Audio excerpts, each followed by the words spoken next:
bagaimana sebenarnya penyampaian Nabi SAW agar menghidupkan masjid. Bahkan perempuan pun yang lebih afdal sholat di rumah, tetap dianjurkan bisa datang ke masjid, terutama untuk halaqah ilmu. Nah itu penting sekali, halaqah ilmunya. Jadi mereka kalau datang dalam masjidnya, kalau ada yang mengatakan, Ustaz saya kan cukup online, itu kalau darurat. Ya. Di saat Anda bisa hadir secara langsung, tatap muka itu beda. Karena suasananya orang ramai sekali yang datang.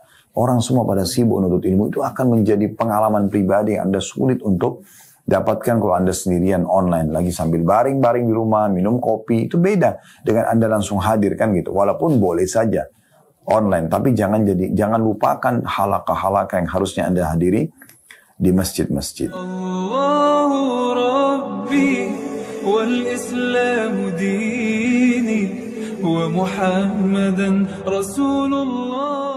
Assalamualaikum warahmatullahi wabarakatuh. Alhamdulillah, wassalatu wassalamu ala rasulillah. Segala puji dan puja kehadirat Allah subhanahu wa ta'ala, juga salawat dan taslim kepada Nabi besar Muhammad sallallahu alaihi wa ala alihi wa sahbihi wasallam. Saudaraku seiman, di hari yang mulia ini, di hari Kamis, Allah subhanahu wa ta'ala masih memberikan kita satu hari lagi umur. Mari kita maksimalkan agar selalu di atas ketaatan kepada Allah subhanahu wa ta'ala. Sebagaimana kita tahu itu adalah tujuan utama kita diciptakan oleh Allah subhanahu wa ta'ala. Dalam surah Az-Zariyat Allah kekalkan, وَمَا خَلَقْتُ الْجِنَّ وَالْإِنسَ إِلَّا لِيَعْبُدُونَ. Aku, kata Allah subhanahu wa ta'ala, tidak menciptakan, mengadakan, melahirkan, mempopulasikan manusia dan jin kecuali untuk beribadah kepadaku. Dan itulah tujuan utama saudaraku seiman.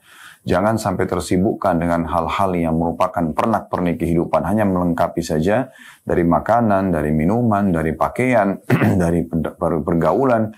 Sehingga melalaikan kita terhadap inti daripada kita diciptakan, yaitu tunduk dan patuh kepada Allah subhanahu wa ta'ala. Maka selalu selimuti semua kebutuhan-kebutuhan kita itu dengan ketaatan kepada Allah subhanahu wa ta'ala. Apapun yang Allah bolehkan, Allah halalkan, kita nikmati. Yang Allah haramkan, kita jauhi tentunya. Selanjutnya kita panjatkan salam hormat kita kepada Nabi Muhammad SAW, sebagaimana Allah subhanahu wa ta'ala perintahkan kepada kita, dengan tujuan tentunya menjalankan apa yang Allah perintahkan dan juga membalas jasa kebaikan manusia terbaik ini, karena dia telah menyampaikan dan mengorbankan selama 23 tahun agama yang mulia ini sampai akhirnya kita bisa menikmatinya sebagai tuntunan hidup kita. Baik teman-teman sekalian, hari Kamis kita akan melanjutkan bahasan buku 100 ide praktis mendidik keluarga menjadi saleh yang ditulis oleh Abdul Latif bin Hajiz Al-Ghamidi. Dan ini sudah kita bahas banyak sekali di awal-awalnya ya. Dan buku ini Bapak Ibu sekalian tentunya kita sudah bahas sampai ke halaman 25 ya pada kesempatan yang lalu, yaitu masuknya ke 100 ide untuk mendidik anak-anak dan dibagi menjadi poin-poin atau subbab besar oleh penulis. Dimulai dengan yang pertama adalah dari 100 ide itu ilmu. Dan di sini beliau mengangkat, saya ingatkan kembali, karena kita sudah membahas 3 poin dalam bahasan ilmu ini. Saya ingatkan kembali agar tidak terluputkan dan tersambung dengan kajian kita pada hari ini ya. Beliau mengangkat pertama sekali firman Allah subhanahu wa ta'ala dalam surah Al-Mujadilah ayat 11, ayat yang sangat masyhur tentang keutamaan para penuntut ilmu dan bagaimana Islam memang datang menjadikan ilmu sebagai asas dan pondasi agama ini. Yaitu yang bunyinya yarfa'illahu alladhina amanu minkum walladhina utul ilma darajat. Al-ayah, yang artinya Allah akan mengangkat derajat orang-orang yang beriman di antara kalian dan orang-orang yang diberi ilmu beberapa derajat. Dari sinilah beliau kemudian mengangkat beberapa poin-poin dasar bagaimana caranya membangun ilmu itu di dalam diri kita, di lingkungan dan orang-orang sekitar kita. Apakah itu di rumah bersama dengan anggota keluarga, tentunya istri, suami, anak-anak, orang tua, yang pembantu rumah tangga, dan siapapun yang bersama kita di rumah. Begitu juga dengan lokasi di luar rumah kita, seperti di kantor, di jalanan, di pasar, ya. Dimanapun kira-kira kita beraktivitas ya, lagi berperang, lagi mencari nafkah dan seterusnya. Bagaimana kita bisa mengemas semua itu dengan ilmu syar'i? Baik, yang pertama, beliau mengatakan mengadakan kajian harian atau minimal mingguan dengan keluarga materinya patut diragamkan, divariasikan. Terkadang sirah, terkadang fikih, terkadang akidah, terkadang adab dan budi pekerti, dan terkadang keutamaan dan sifat-sifat mulia. Kajian ini mendidik kedisiplinan keluarga dalam urusan waktu dan tempat, menambah ilmu mereka, meluruskan amal perbuatan mereka, menguatkan hubungan sebagian dari mereka dengan sebagian lainnya, menambah kepercayaan mereka kepada pemimpin mereka. Waktu yang bisa dipilih adalah sesudah subuh di hari libur atau sesudah asar di hari Jumat. Ini sudah kita paparkan sebenarnya panjang lebar pada kesempatan yang lalu ya. Tapi saya kembali ingatkan Bapak Ibu sekalian bahwasanya sering menghidupkan kajian ya. Di rumah itu bagian daripada penanaman ilmu di dalam rumah kita.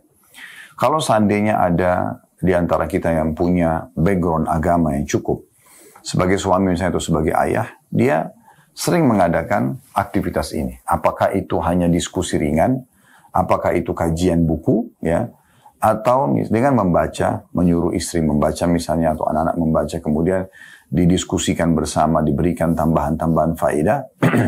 Karena memang pondasi dasarnya iman itu agar kita bisa lebih yakin kepada Allah SWT dan kita menjadikan perintahnya sebagai pegangan hidup dan juga larangannya itu sebagai hal yang harus dihati-hati dan jangan sampai terjerumus, itu hanya ilmu. Dengan adanya ilmu maka kita akan otomatis lebih bisa menerima semua itu dan lebih bisa menerapkannya. Karena ilmu agama ini semua berisikan perintah-perintah dan larangan. Perintahnya diikuti dengan janji-janji positif dan Allah pasti benar dengan janjinya. Ya, innallaha la yukhliful mi'ad. Allah tidak akan pungkiri janji-janjinya. Dan dalam ayat lain, wa man asdaqu minallahi qila. Siapa yang lebih jujur daripada Allah dari pernyataan yang disampaikan. Begitu juga dengan larangan. Diikuti dengan semua ancaman-ancaman yang akhirnya pasti akan kena kepada para pelanggar kalau mereka tidak segera meninggalkan ataupun taubat kepada Allah Subhanahu wa ta'ala. Nah, cara yang terbaik bekali keluarga kita, bekali ya diri kita dan keluarga kita dengan ilmu-ilmu syar'i. Sekarang di masa kita, alhamdulillah, media sudah sangat terfasilitasi ya. Allah SWT mudahkan kita bisa belajar dengan sangat mudah dengan bagian-bagian yang tadi disebutkan. Kadang-kadang kita mau dengar kajian sirah ada, kita ingin kajian akidah ada, kita ingin kajian adab dan tata krama ada, atau kajian-kajian yang lainnya. Seperti saya sering ingatkan di playlist YouTube kami, Bapak Ibu bisa ngikutin kajian sirah nabawi, kajian serial sahabat. Bapak Ibu bisa mengikuti kajian akidah, mohon maaf, seperti bedah buku Minhajul Muslim, Syekh Abu Bakar Jazari rahimahullah, ada bab akidah yang beliau bahas panjang lebar di beberapa puluh lembar yang pertama bukunya ya.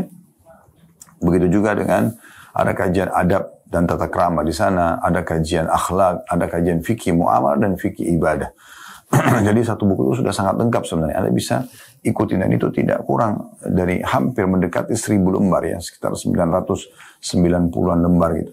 Itu harusnya sudah bisa dijadikan sebagai bahan kajian di rumah dan akhirnya kita dan keluarga bisa lebih banyak memahami tentang ilmu agama. Walaupun tidak cukup dengan buku itu, kita masih butuh membaca buku-buku yang lain. Tapi ini paling dasar sekali di mana akan menambah ya ilmu pengetahuan untuk kita semuanya.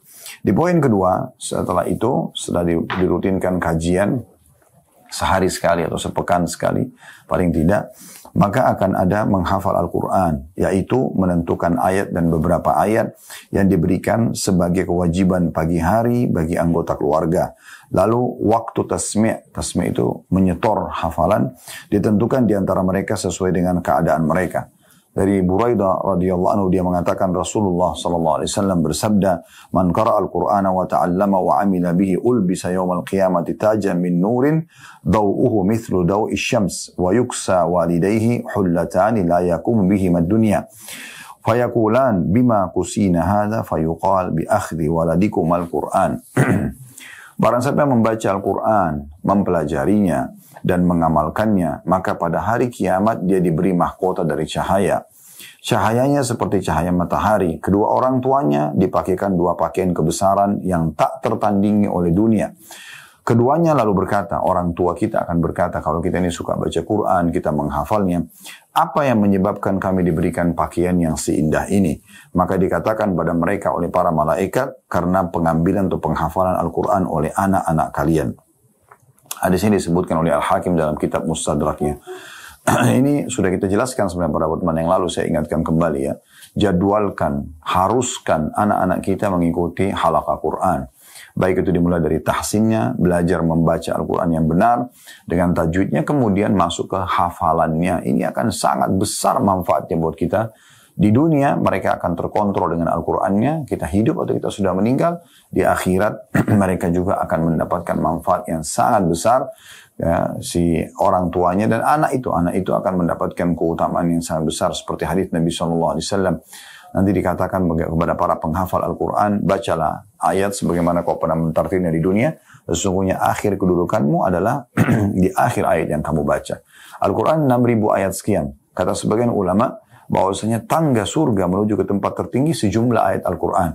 Sehingga kalau penghafal Al-Quran terus mengulang-ulanginya, secara otomatis dia akan sampai ke derajat tertinggi nanti di akhirat sana. Sementara orang tuanya juga akan ditinggikan derajatnya. Seperti yang dikatakan, ya diberikan pakaian kebesaran. Yang melihat orang-orang melihat tuh, ini pakaian yang sangat luar biasa, punya kelebihan yang sangat besar gitu ya. Dan itu tidak bisa tertandingi oleh dunia pun. Lalu keduanya pun kaget mengatakan, dari mana ini? Para malaikat mengatakan, ini adalah dari hafalan Quran anak-anak kalian. Jadi kalau itu, anak itu jangan disia-siakan ini. Dan saya sering bahasakan teman-teman, jangan wariskan keburukan ya kepada anak-anak kita. Jangan justru diwariskan maksiatnya, pelanggaran-pelanggaran agama yang pernah kita lakukan. Kita justru harus sekarang memohon kepada Allah SWT agar jangan sampai anak-anak kita terjerumus kepada kesalahan yang pernah kita terjerumus. Misalnya terlambat pakai jilbab, terlambat kenal sholat, maksudnya tutup aurat lah. Laki-laki pun masuk dalam yang pertama tadi, masalah tidak pakai jilbab ataupun menutup aurat secara bagi laki-laki juga masuk. Misalnya sholatnya juga telat, puasanya masih bolong-bolong, misalnya apa saja zakat tidak diperhatikan, apa saja ini tidak boleh diwariskan kepada anak-anak. Apalagi kalau sampai kemaksiatan, dulu hamil di luar nikah atau bermaksiat, semua itu dulu diwariskan. Tidak apa-apa kok, ibu sama ayah dulu juga begitu. Ini nggak baik. Kita harus menutupi ya, kesalahan-kesalahan kita dengan ya, justru mewariskan kebaikan pada anak-anak. Kalau perlu sekarang anak-anak sudah harus hafal Quran di umur 10 tahun, 11 tahun. Kita coba terus ikhtiar dan berdoa kepada Allah SWT. Konsumsikan ke dalam tubuh mereka rezeki-rezeki yang halal agar memudahkan mereka bisa menerima ya apa yang Allah Subhanahu wa taala perintahkan. Ibnu Abbas berkata radhiyallahu anhuma, "Tufiya Rasulullah SAW wa ana ibnu 10 sinin wa qad qara'tul muhkam." Rasulullah SAW wafat saat umurku 10 tahun dan aku sudah menghafal surah-surah Al-Mufassal ya.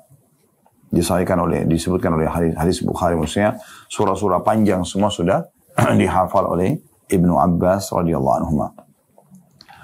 Saat berkendaraan bersama bisa dimanfaatkan untuk tasmi'at dan murajaah tahsin tilawah, mendengar ayat-ayat dari para qari dan syekh. Maksudnya kalau di rumah sudah dilakukan, di mobil pun usahakan mereka terbiasa mendengarkan tilawah Al-Quran. Ya, mereka terbiasa mendengarkan Al-Quran. Bukan tontonan-tontonan yang tidak bermanfaat. Ini harus diperhatikan baik-baik. Karena tontonan ini akan sangat berpengaruh pada jiwa mereka. Tidak boleh kita biarkan. Ya. Yang ketiga, menghafal hadis-hadis Rasulullah SAW, dipilihkan hadis-hadis yang sesuai dengan mereka dan kebutuhan mereka. Caranya hadis ditulis di secari kertas, dikopi sesuai dengan jumlah keluarga yang mampu menghafal, lalu dibagikan kepada mereka untuk dihafalkan dan akan disimak di waktu tertentu yang disepakati. Hadis-hadis yang diambil dari As-Sahihain atau Sahih Bukhari dan Muslim, Arba'in An-Nawawiyah, ini ada buku Imam Nawawi 40 hadis pilihan. Riyadus Shalihin, ini juga bukunya Imam Nawawi yang cukup besar ya, sekitar 1000 lembar, dan ini masih kita bedah sekarang, sudah ada di pertengahan jalannya ya, di hari Rabu siang hari ya. Kemudian Sahih Al-Kalim At-Tayyib ya, As-Sahih At-Targhib Tarhib dan Sahih Al-Jami'. Ini semua buku-buku hadis ya yang sangat masyhur. Sahih Targhib Tarhib bukunya Al-Mundhiri, kemudian di Sahih ditelusuri lagi hadis oleh Albani. Sahih Al-Jami' bukunya Imam Al-Albani. Semua ini buku-buku yang bisa dijadikan sebagai rujukan. Dianjurkan untuk mengaitkan sebagian kajian dengan yang lainnya, misalnya menafsirkan ayat yang dihafalkan dan syarah hadis yang dengan kajian mingguan. Nah ini kalau dalam kajian mingguan, jadi kita hubungkan antara hafalan ayat Al-Quran dengan ya penjelasan hadis yang kita sedang ajarkan atau wajibkan mereka menghafalnya. Kita masuk sekarang poin keempat, teman-teman, pada kesempatan ini untuk memperkaya ilmu di rumah. Usahakan poin keempat, membuat perpustakaan di rumah. yang berisi buku-buku yang sesuai dengan semua tingkatan anggota keluarga, cocok dengan selera mereka yang disyariatkan, sehingga ia menjadi kebun yang kaya dan memberi. Siapa yang memasukinya mendapatkan apa yang dicarinya. Di sana ada apa yang sesuai dengan penuntut ilmu, kaum laki-laki, wanita, anak-anak, spesialis, dan pengkaji. Jadi disisikan ada kayak satu, kalau bisa ruangan bagus sendiri. Dia kayak perpustakaan keluarga. Dan itu dijadikan sebagai kunjungan rutin. Sehingga kita tuh bolak-balik masuk ke perpustakaan tersebut. Anak-anak pun terbiasa, pasangan hidup kita terbiasa ya. Kalau tidak bisa memang, mungkin tidak memadai tempatnya, kita bisa meletakkan di kamar masing-masing. Kayak di kamar suami istri ini ada meja kerja suami saya, di situ ada buku-buku yang mungkin setiap lewat sang istri melihatnya. Mungkin dia tertarik untuk membacanya misalnya. Mungkin anak-anak di meja belajar mereka nanti akan ada buku-buku yang bisa kita pajang dan dibacakan buat mereka awalnya. Mungkin diawali dengan buku-buku yang bergambar, dari misalnya juz amma, ayatnya dibacakan lalu terjemahannya, atau kisah-kisah para nabi-nabi, orang-orang saleh. Jadi itu dibangun supaya mereka terbiasa mendengarnya dalam setiap hari. Dan ini satu hal yang penting sekali ya. Situ dikata beliau bisa buku-buku untuk para penuntut ilmu, baik pemula, bisa juga yang udah buku khusus untuk laki-laki, ada buku khusus untuk perempuan, kan ada fikih yang fikih wanita sendiri yang berhubungan dengan haid, nifas dan seterusnya, hamil, menyusui misalnya. Kemudian ada buku yang khusus laki-laki misalnya kayak lebih umum lah ya, laki-laki itu seperti masalah bab jihad ya, mencari nafkah dan seterusnya. Ada buat anak-anak tadi buku-buku anak-anak. Ada yang spesialis lebih kepada fokus bidang spesialis kita apa gitu ya. Kita ingin mendalami apa tentang sirah nabawi misalnya, tentang fikih misalnya, tentang hadis misalnya, tentang tafsir misalnya. Ini semua kita fokus gitu. Begitu juga para pengkaji. Pengkaji mungkin kalau Anda pengisi ya materi, Anda bisa jadikan perpustakaan itu sebagai rujukan Anda menulis dan menyusun materi. Ini penting sekali teman-teman ya. Jadi jangan yang selalu diberikan hadiah kepada anak-anak hanya makanan, hanya minuman. Itu bukan tidak boleh. Tetapi jangan lupa buku-buku. Selalu hadiahkan buku, bacakan buku tersebut, itu penting sekali. Membuat mereka suka dengan buku itu satu hal yang baik, ya. Dan usahakan menghindari kesukaan mereka terhadap handphone, tontonan-tontonan, kartun, ataupun tidak dikontrol oleh orang tuanya. Ini nggak boleh sama sekali, ya. Nggak boleh, dilarang dan berhentikan, walaupun menangis, gitu kan. Jadi kita alihkan kepada hal yang dibolehkan. Jadi dia faham, oh ternyata ini nggak boleh, ini boleh, gitu ya. Yang kelima, mengadakan perpustakaan audio yang berisi kaset-kaset yang beragam, yang beraneka ragam, yang sesuai dengan semua umur atau tingkatan berisi berbagai persoalan dan tema sejalan dengan keinginan dan kecenderungan yang disyariatkan. Kaset-kaset para ulama, syekh dan dai. Aktivitas perpustakaan digerakkan dengan beberapa cara, yaitu mendengar kaset lalu menuangkannya dalam buku, meringkas isinya dan meletakkan daftar isi dan dari temanya. Bila memungkinkan disediakan sudut di perpustakaan untuk dakwah dan hadiah. Di sini kenapa penulis berbicara tentang kaset? Karena memang beliau hidup di masa itu ya. Kita tahu di awal-awal buku ini tentunya ditulis ya. Buku ini ditulis itu di awal saya tidak temukan ya. Biasanya ditulis buku ini yang asli dalam bahasa Arab ada, tetapi tidak ditulis tahunnya. Biasanya ada tahun ditulisnya ya. Di sini cuma ada tahun mulai diterjemahkan. Itu di tahun 1443 ya. Kita sekarang 1446. 3 tahun yang lalu diterbitkan buku ini, tapi terjemahannya. Kalau melihat dari tulisan penulis di sini, syekhnya sendiri, Abdul Latif. Beliau kalau masih bicara kaset, kita tahu ini bahkan sebelum ada DVD ya. Kalau ada pasti beliau sudah singgung di situ ya. Kalau di masa kita lebih mudah lagi sekarang. Tidak butuh lagi kaset-kaset, tapi bagaimana kita memperdengarkan kepada anak-anak kita ya melalui kalaupun harus menggunakan handphone misalnya. Maka itu bisa kita gunakan, tapi kita yang membatasinya. Mana yang boleh ditonton, mana yang tidak boleh ya. Bahkan untuk bermain game pun buat anak-anak bukan dilarang, tetapi berikan sesuatu yang bisa memberikan manfaat kepada mereka ya. Saya pernah coba memberikan cuplikan selain cuplikan agama kepada anak-anak misalnya kisah nabi-nabi atau yang lain. Saya juga biasa ingatkan istri ya. Saya tidak tahu kalau saya lagi di luar rumah seperti apa, tapi saya sudah amanahkan itu agar yang diperlihatkan adalah berhubungan dengan masalah agama, diajarkan hal yang bermanfaat. Yang kalaupun dia tetap mau alihkan ke yang musik dan yang lainnya, kita harus ingatkan dan kita harus lebih tegas ya daripada anak-anak tersebut. Jangan kita yang kalah dengan anak-anak. Kenapa sih syaitan juga akan menggoda dia dengan merengeknya, dengan menangisnya. Nah, kita harus tegas. Ini nggak boleh nak. Kalau nggak mau ya sudah nggak usah. iPhone-nya akan diambil. Dia nangis pun nggak ada masalah. Itu bentuk pendidikan. Ya, daripada kita mengalah ternyata dia menonton sesuatu yang berbahaya buat dia. Dia tidak paham dan syaitan terus akan menanamkan di setiap cuplikan pesan-pesannya yang bisa berbekas di benak dan di hati dia. Oleh karena itu kita harus hati-hati sekali ya berhubungan dengan masalah ini. Dan kita selalu ingatkan ini nggak boleh, ini boleh, ini nggak boleh, ini boleh. Jadi yang boleh kita izinkan, walaupun dia lama menontonnya misalnya, kayak kisah dengan para nabi-nabi atau kisah orang-orang saleh, semua itu penting sekali ya untuk supaya menanamkan iman dalam hati mereka, mengenal tentang peperangan Nabi SAW, kisah para sahabat dan orang-orang saleh, bagaimana mereka bisa dikenang kisahnya ya, mereka tersentuh secara keimanan itu sangat bagus ya. Begitu juga dengan kalau Anda mau mulai dengan juz 30 bisa. Juz 30 dalam Al-Quran itu banyak menceritakan tentang umat-umat sebelum kita. Itu penting sekali untuk digarisbawahi ya. Dan mengingatkan tentang siksa, tentang kematian, kubur, surga dan neraka itu ada di juz 30 banyak, dan itu tidak sulit karena surah-surahnya pendek-pendek ya. Itu bisa kita mulai dari situ tentunya. Dan di sini bisa kita gunakan media-media tersebut ya. Dan perpustakaan di rumah ini atau baca buku atau diskusi agama harus selalu dihidupkan. Jadikan sebagai bahan utama untuk didiskusikan ya. Para istri jangan juga ingatkan kesempatan emas untuk pada saat suami datang dan memang lagi santai bisa ngobrol masalah agama gitu kan. Apakah suaminya mungkin masih jauh dari agama, dia bisa memberikan masukan-masukan positif agar peduli dengan pendapatan halal di luar sana. Jangan lalai jangan sampai meninggalkan sholat tepat waktu dan segala macam dengan cara-cara yang santun. Itu juga dengan mungkin kalau suami justru paham agama itu lebih mudah. Dia tinggal datang bertanya masalah hukum-hukum agama. Dia membaca buku misalnya ditandain sama dia di rumah, dia dengarkan program ceramah ditandain di menit keberapa yang dia perlu diskusikan sama suaminya. Maka semua itu adalah hal yang sangat baik tentunya ya.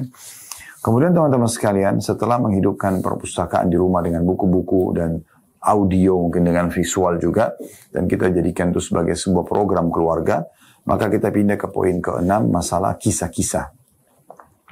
Ini adalah bala tentara Allah yang dengannya Allah menggugah akal manusia, meneguhkan hati mereka. Jadi bagaimana pikiran kita memikirkan, hati kita juga tergugah, tertanam rasa iman dalam hati. Ia memberikan pelajaran dan nasihat.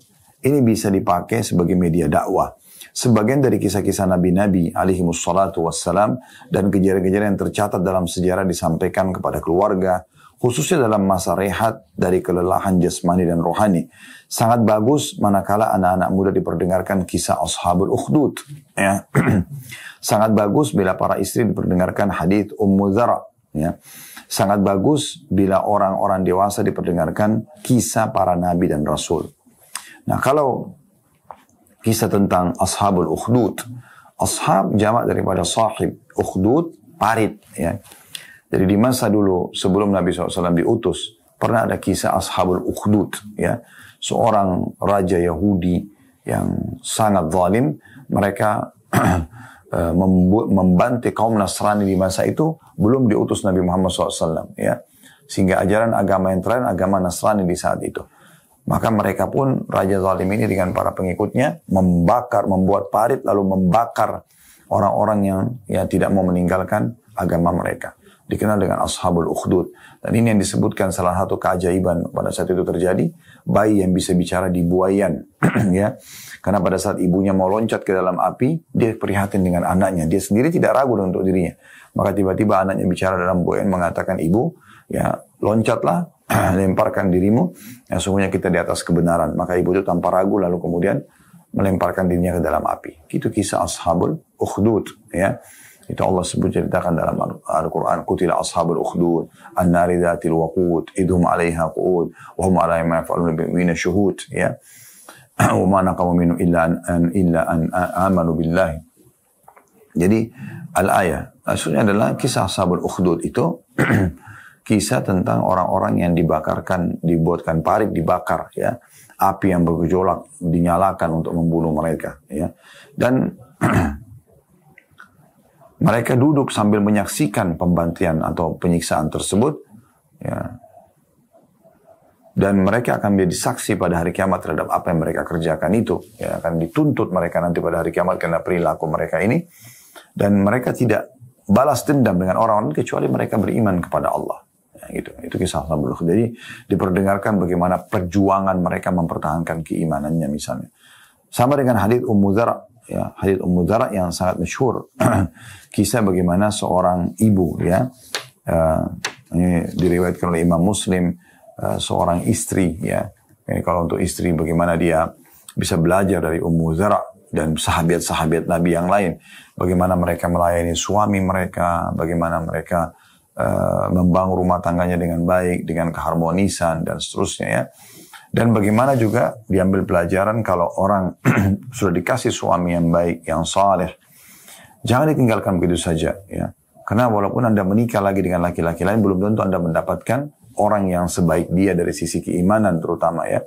Walaupun misalnya Anda nikahi sekarang atau Anda menikah sama Anda orang yang kaya raya, dipenuhi semuanya kebutuhan Anda materi, tapi kalau Anda kosong dari keimanan dan ilmu, apa manfaatnya?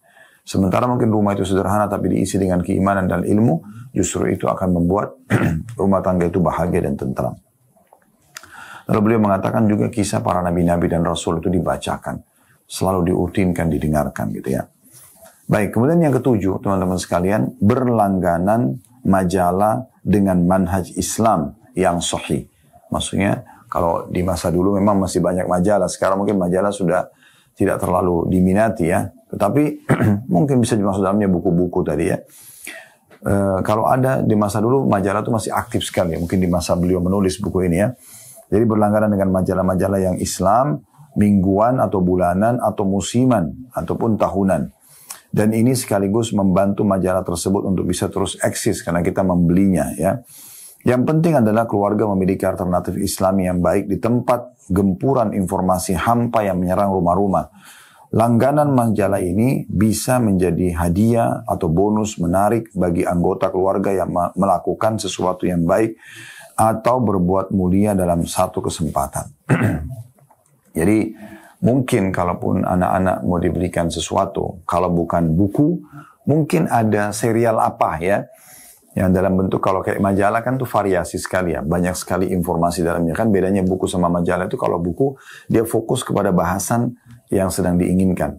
Kalau majalah itu supaya orang tidak jenuh, maka dia dalam satu majalah bisa banyak sekali bahasan sebagaimana sudah kita tahu, ya. Nah, jadi mungkin pesan ini yang perlu kita tanamkan. Maksudnya, kita variasikan informasi yang sampai dengan metode pendidikan yang berbeda juga. Ini akan membuat kejenuhan itu hilang tentunya. Itu yang dimaksudkan, ya. Dan ini jangan lupa kalaupun berlangganan dengan majalah-majalah ini, maka majalah ini harus dengan manhaj Islam. Sebenarnya sampai sekarang juga masih banyak majalah, ya. Mungkin ada majalah passion, ada majalah politik, ada majalah segala macam, ya. Kalau kita mau, kita masuk ke majalah-majalah pendidikan Islam, ya. Saya terus terang masih luput dari saya tentang masalah perkembangan majalah yang dalam Islam ini, tapi saya pernah menemukan ada, ya. Apakah berlanjut sampai sekarang atau tidak, Allahu a'lam. Tapi cukup banyak juga teman-teman kita yang masih aktif menerbitkan majalah-majalah. Kalau ditemukan dengan manhaj Islam yang benar, ya, sesuai dengan pemahaman Ahlus Sunnah wal Jamaah, maka tidak ada salahnya untuk dijadikan sebagai referensi. Yang kedelapan, mendaftar pada halaqah-halaqah atau rumah-rumah tahfidz Quran.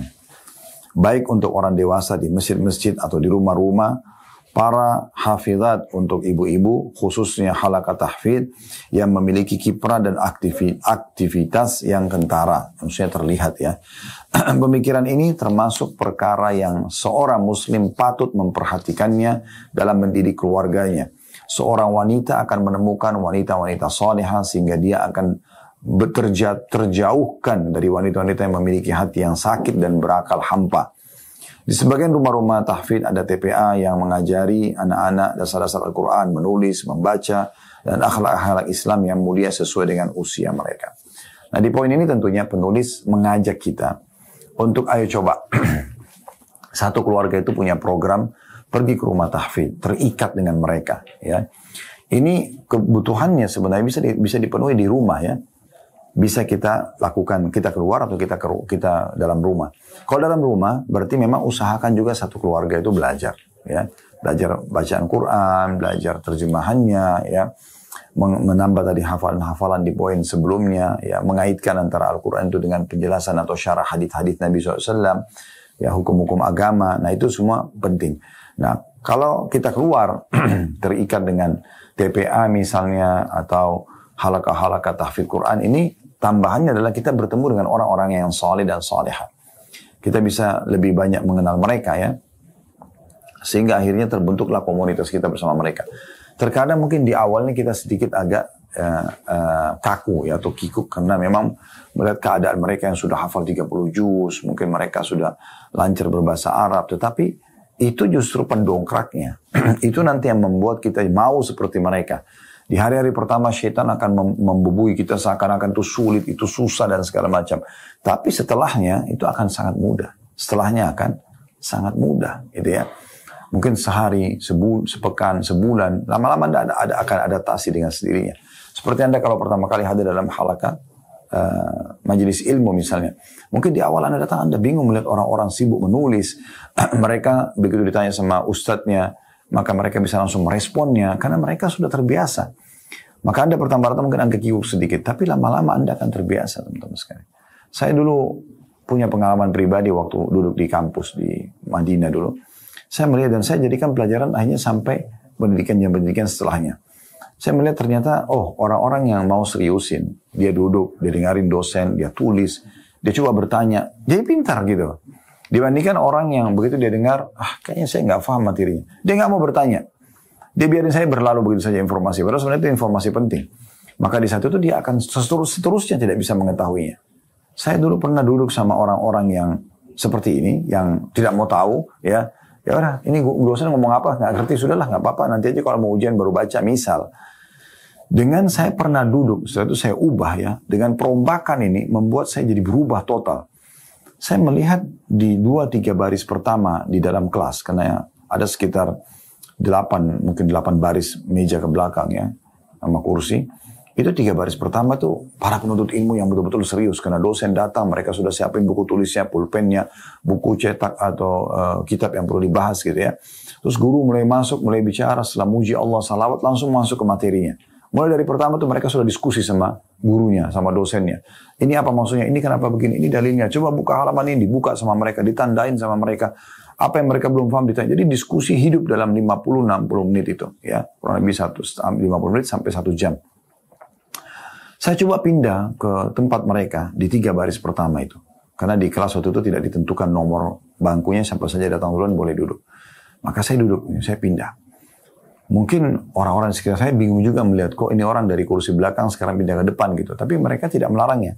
Saya pernah melihat mereka, awal-awalnya saya kelabakan, ya kerepotan. Karena saya harus mengikuti apa yang mereka lakukan. Mereka rajin sekali menulis. Bahkan ada di antara mereka, apapun yang diucapkan oleh dosen itu bisa ditulis sama dia. Saking cepatnya dia sudah menulis, sudah terbiasa gitu.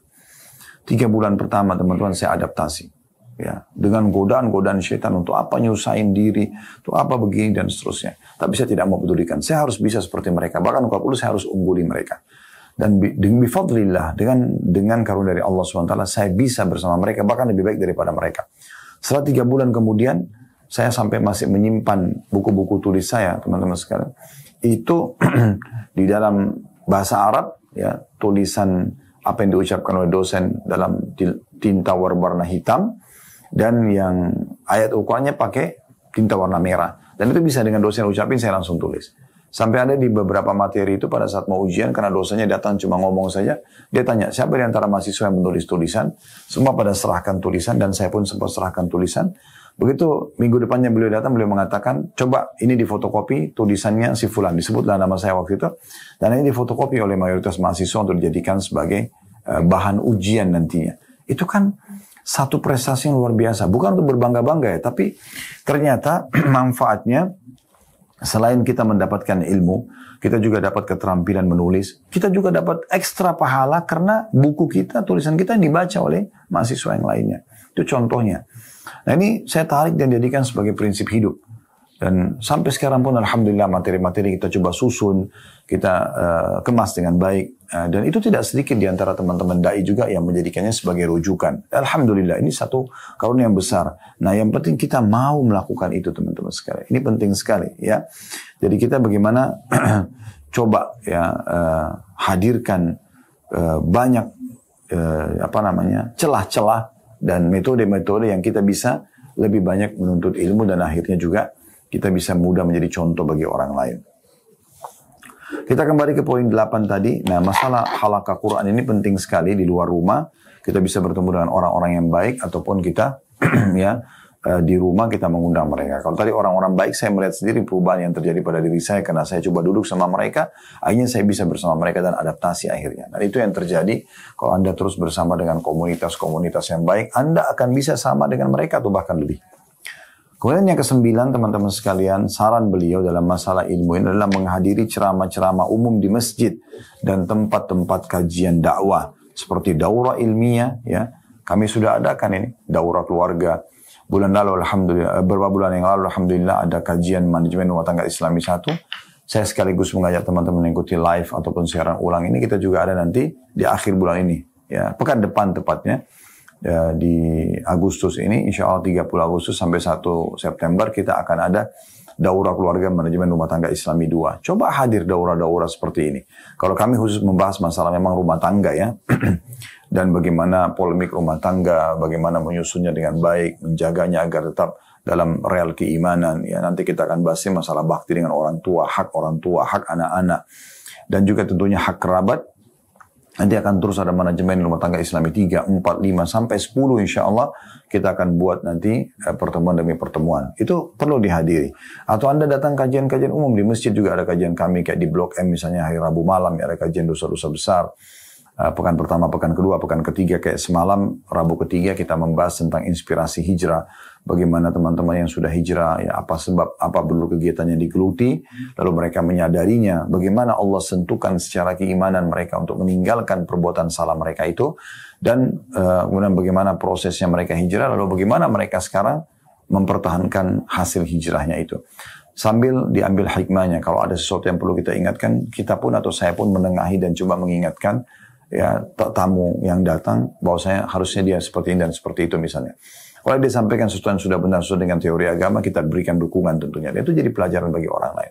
Pekan keempat kita isi semua tanya jawab yang sudah masuk di media yang belum terjawab dari umat ini kita coba jawab. Nah itu kan bagus sekali dan bukan cuma ceramah kami, ceramah banyak orang Anda bisa hadiri juga. Seperti ceramah di siang ini walaupun misalnya Anda online dari kantor. Anda lagi istirahat makan siang. Daripada Anda cuma memperhatikan makanan itu, minuman itu, ngobrol kosong sama teman. Apa susahnya sih? Sambil dengerin pakai headset misalnya agar tidak mengganggu orang lain. Anda putar ceramah itu. Atau Anda duduk satu meja sama teman-teman di satu ruangan VIP misalnya. Sambil kita makan, kita ikutin yuk kajian live-nya Ustaz Khalid misalnya. Diputarlah. Tidak ada salahnya orang sambil makan, sambil mendengar. Mengisi waktu 1 jam, hal-hal yang positif. Itu kan bagus sekali ya. Contohnya, nah ini perlu dihidupkan. Jadi poin 9 ini beliau mengajak kita semua menghadiri ceramah-ceramah umum baik di masjid, di tempat-tempat kajian dakwah, juga seperti daurah ilmiah. Ini mengandung faedah besar berupa pahala yang didapatkan, ya, memperbanyak angka orang-orang saleh. Mungkin di antara teman-teman yang kita ajak itu ada yang belum dapat hidayah, tapi dapat hidayah disebabkan karena diajarkan tadi ya, menyimak tanya jawab yang terjadi di sana antara para ulama, para dai dan penuntut ilmu. Dari Abdullah bin Umar radhiyallahu anhu dia berkata Rasulullah SAW bersabda la tamna'u nisaa hududahunna minal masajid idza sta'dzankum. Jangan menghalangi kaum wanita untuk mendapatkan bagian mereka dari masjid bila mereka meminta izin kepada kalian. Hadis ini riwayat Muslim. Dari sini teman-teman sekalian kita bisa lihat bagaimana sebenarnya ya penyampaian Nabi SAW agar menghidupkan masjid. Bahkan perempuan pun yang lebih afdal sholat di rumah tetap dianjurkan bisa datang ke masjid terutama untuk halaqah ilmu. Nah itu penting sekali halaqah ilmunya. Jadi mereka kalau datang dalam masjidnya, kalau ada yang mengatakan Ustaz saya kan cukup online, itu kalau darurat ya. Di saat Anda bisa hadir secara langsung tatap muka itu beda. Karena suasananya orang ramai sekali yang datang. Orang semua pada sibuk menuntut ilmu, itu akan menjadi pengalaman pribadi yang Anda sulit untuk dapatkan kalau Anda sendirian online. Lagi sambil baring-baring di rumah, minum kopi, itu beda dengan Anda langsung hadir kan gitu. Walaupun boleh saja online, tapi jangan lupakan halaqah-halaqah yang harusnya Anda hadiri di masjid-masjid. Nah, seperti itulah. Lalu kata penulis, dianjurkan juga bisa berperan serta dalam mengajukan pertanyaan atau meringkas isi ceramah untuk menjaga ilmu yang disampaikan agar tidak terlupakan. Nah, 2 pesan di sini ya. Jadi bisa juga bertanya kalau memang ada yang perlu ditanyakan. Bukan untuk mengetes pemateri, menyaingi para ulama dan para da'i, tetapi bagaimana Anda memang butuh untuk mengetahui hukumnya. Insya Allah dengan ketulusan ini Allah akan catatkan pahala, dan bisa saja pertanyaan Anda pada saat dibacakan dan dijawab menjadi penyebab orang lain mengetahui dan mendapatkan hidayah, kan gitu. Begitu juga dengan jangan lupa tulis kesimpulannya. Handphone Anda kalau Anda aktifkan tulis kesimpulan. Ya, kemudian Anda tulis misalnya kajian di Blok M hari Rabu malam, materinya ini. Kesimpulannya adalah bahasanya 1, 2, 3, 4, 5. Anda berisi, lalu Anda kirim ke grup-grup terdekat Anda, misalnya keluarga, teman-teman, gitu kan. Jadi berisikan manfaat. Dari mana Anda tahu? Mungkin sekian ratus orang itu ada yang dapat faedah di situ. Ya, ada yang dapat faedahnya. Ya, Allahu a'lam. Jadi ini poin penting untuk digarisbawahi tentunya. Ya. Kemudian tidak kalah penting di situ adalah poin ke 11 atau poin ke 10-nya ya. Ini masih berhubungan harus sama lain masalah penuntutan ilmu. Jadi selain kita menghadiri juga ceramah-ceramah di masjid atau daurah-daurah ilmiah, ya, termasuk perempuan juga kita izinkan untuk ya pergi ke masjid, hadir, mendengarkan, walaupun mereka lebih afdal sholat di rumah ya, karena suasananya berbeda. Kalau tidak, minimal sekali memang online di rumah ya. Yang ke-10, mengundang sebagian da'i dan penuntut ilmu untuk hadir ke rumah. Ini juga bisa ya. Mereka datang, kita kumpulin kerabat kita kumpulin orang-orang yang kita kenal, teman-teman berkumpul, tidak harus di masjid, tapi di rumah juga bisa ya. Lalu bertanya kepada mereka tentang hal yang diperlukan oleh anggota keluarga dengan bahasa langsung atau tidak langsung sesuai dengan keadaan. Khususnya para da'i-da'i wanita dan orang-orang yang dikenal memberikan kebaikan kepada orang lain. Betapa besar efek dan dampaknya karena seorang wanita lebih tergugah oleh apa yang dia lihat dibandingkan oleh apa yang dia dengar. Jadi di sini kita panggil da'i-da'i. Kalau ada da'i-da'i muslimah ya, yang sudah berbobot, kapabilitas ilmunya sudah cukup, dahulukan mereka. Biarkan mereka datang untuk mengisi kajian ibu-ibu misalnya. Tapi kalau belum ada, maka boleh Anda panggil ustadz-ustadz yang kompeten di bidangnya, yang punya kapabilitas ilmu cukup, menurut Anda bagus, datangkan mereka. Mungkin setengah jam, 1 jam, 2 jam kajian cukup untuk menjadi penyebab orang-orang yang hadir itu semuanya itu akan ya mendapatkan faedah yang sangat besar, menjadi penyebab hidayahnya mereka. Itu luar biasa itu ya. Dari mana Anda tahu subhanallah dalam satu pertemuan itu sudah cukup membuat misalnya 50% orang situ sholat tahajud setelahnya, sholat duha setelahnya, rajin berzikir setelahnya, bertobat dari dosa-dosa mereka setelahnya, silaturahim dengan keluarganya setelahnya, ya, menjenguk orang sakit setelahnya, bersedekah setelahnya, dan seterusnya. Ya. Atau malah lebih semangat menuntut ilmu setelahnya. Ya. Berapa banyak Anda tidak sangka orang yang dapat hidayah karena kajian-kajian yang Anda buat. Jadi di sini kami memberikan dukungan secara khusus para ketua, para panitia pengajian ya. Tapi ikhlaskan niat Anda. Anda pun butuh berkorban. Jangan jadikan majelis ilmu itu justru kesempatan ngumpulin duit misalnya ya.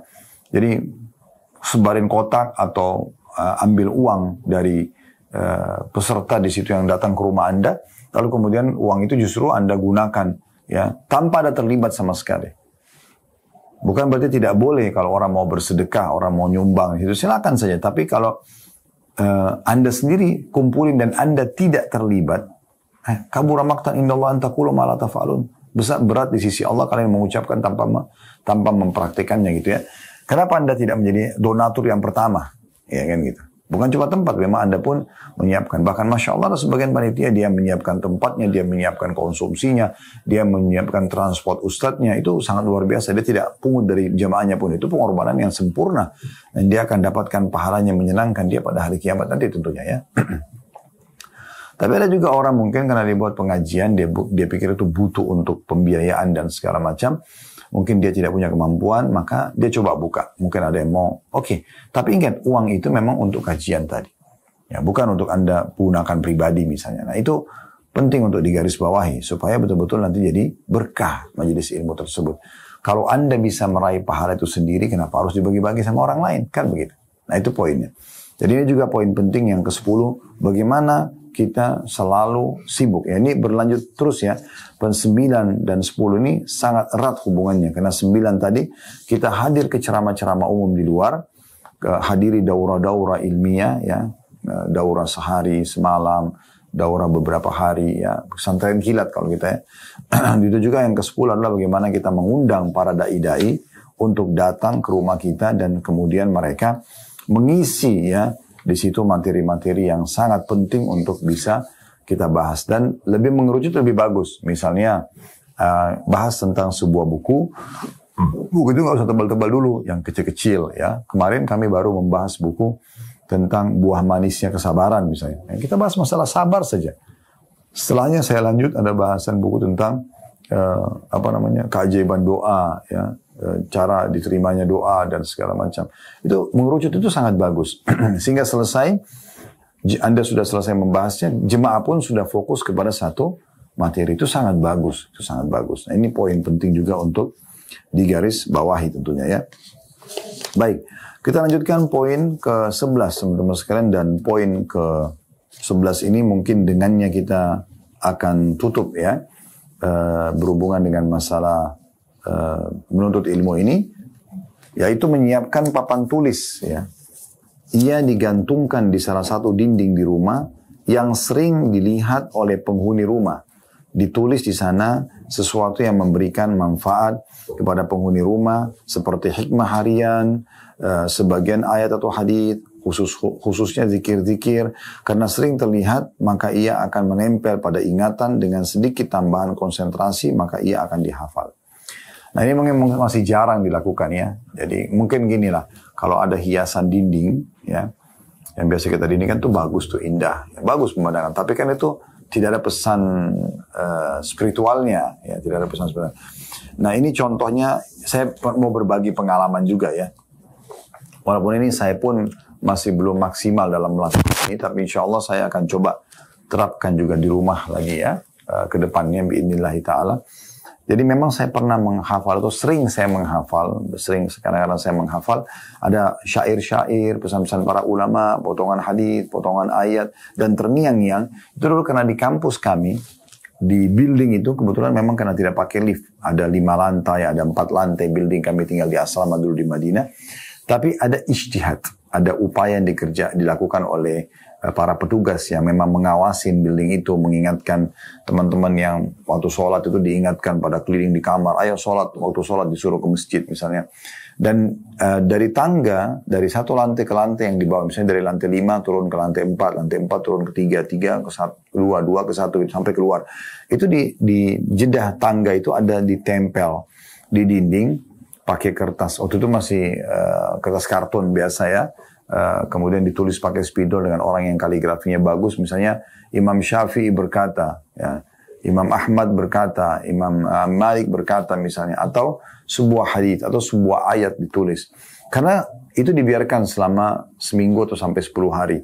Jadi setiap hari karena kita turun terus ke kampus, ya pergi ke masjid, mau pergi ke restoran makan, mau aktivitas olahraga, kita turun terus naik juga membaca itu, lama-lama jadi hafal subhanallah. Ya, mungkin tidak semua orang tersangkut untuk bisa menghafalnya, tapi itu terjadi. Ya, saya masih ingat dulu ada satu hafalan syair Imam Syafi'i rahimahullah wasafir bisafir khamsu fawaidin. Safarlah kalian, kan dalam safar itu ada 5 faedah yang bisa didapatkan. Tafriju hammin, yang menghilangkan kesumpekan, kesedihan, wa iktisabu ma'isyatin, kemudian mendapatkan pendapatan dengan safar dapat pendapatan untuk kebutuhan kita, yang maksudnya pekerjaan. Kemudian ilmu, wa adabun, tata krama, wa suhbatu wajib, dan persahabatan yang bagus gitu ya, yang setia. Ini saya pernah hafal di dinding, ditulis di kampus dulu. Dan cukup banyak juga yang lain-lain yang sempat kami menghafalnya karena melihat ini. Ini contohnya. Ya mungkin di masa kita sekarang kalau ada tata cara teknologi yang lebih bagus, maka itu mungkin bisa ya. Misalnya Anda juga pasang hiasan dinding itu pesan itu ya. Mungkin orang kadang-kadang kan tulis kaligrafi atau ayat kursi atau apa. Oke lah, itu masih mending ya. Karena itu ada pesan yang kalau selalu dilihat orang, anak-anak atau keluarga itu akan ingat, oh ada ayat kursi misalnya. Tapi tidak ada salahnya pesan-pesan misalnya. Pesan-pesan apa, perkataan ulama, kata-kata mutiara. Cukup banyak sekarang saya lihat yang dipasang di dinding itu tulisan-tulisan, walaupun pendek gitu ya. Pesan tentang masalah ingatlah kematian karena dia akan datang setiap saat misalnya, contoh ya. perkataan sahabat Ali bin Abi Thalib yang mengatakan sungguhnya ya harta itu engkau sibuk menjaganya sementara ilmu itu akan menjagamu dan yang semisalnya dengan itu. Nah ini semua hal-hal yang sangat baik dan positif yang bisa kita hidupkan di kamar anak-anak, di kamar kita pribadi ya.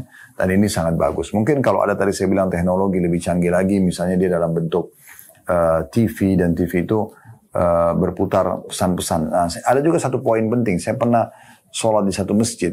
Di masjid itu ada 2 TV besar ya. Satu TV untuk menunjukkan waktu sholat ya, dan ada durasi menit kalau antara azan dan iqamah. Satu sisinya itu pesan semua. Subhanallah. Cuma ayat sama terjemahnya misalnya, atau hadis sama terjemahnya, atau perkataan ulama dengan terjemah itu sangat bagus. Tapi di TV. Dan itu jalan terus, berputar terus ya. Berputar terus. Seperti misalnya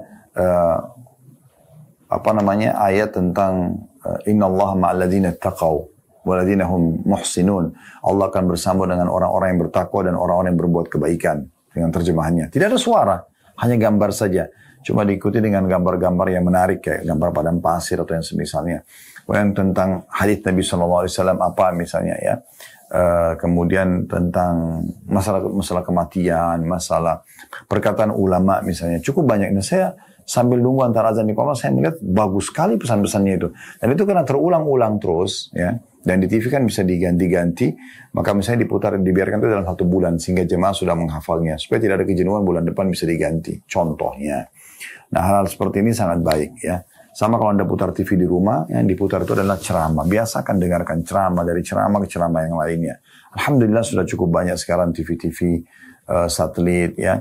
Atau misalnya berlangganan atau apalah yang semisalnya. Anda bisa raih, mungkin sekarang media, Anda bisa dengan YouTube atau Instagram memutar selama. Kita sekarang Alhamdulillah di Khalid Basalamah Official sudah memutar YouTube kami 24 jam. Anda bisa ikutin, bisa dinyalakan itu saja. Standby, dengarin dari ceramah ke ceramah yang lain. Dengan diselingi dengan cuplikan-cuplikan nasihat pendek.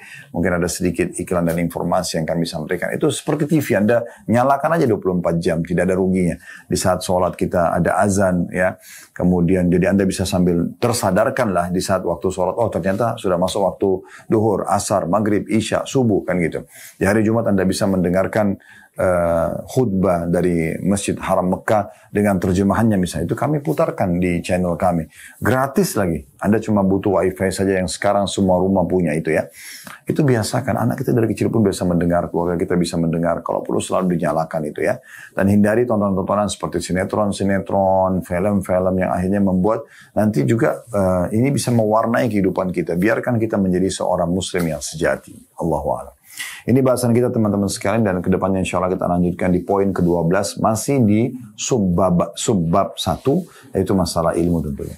Kalau ada benar dari Allah, kalau salah dari saya mohon dimaafkan. Subhanakallah wa bihamdika asyhadu an la ilaha illa anta astaghfiruka wa atubu ilaik. Wassalamualaikum warahmatullahi wabarakatuh.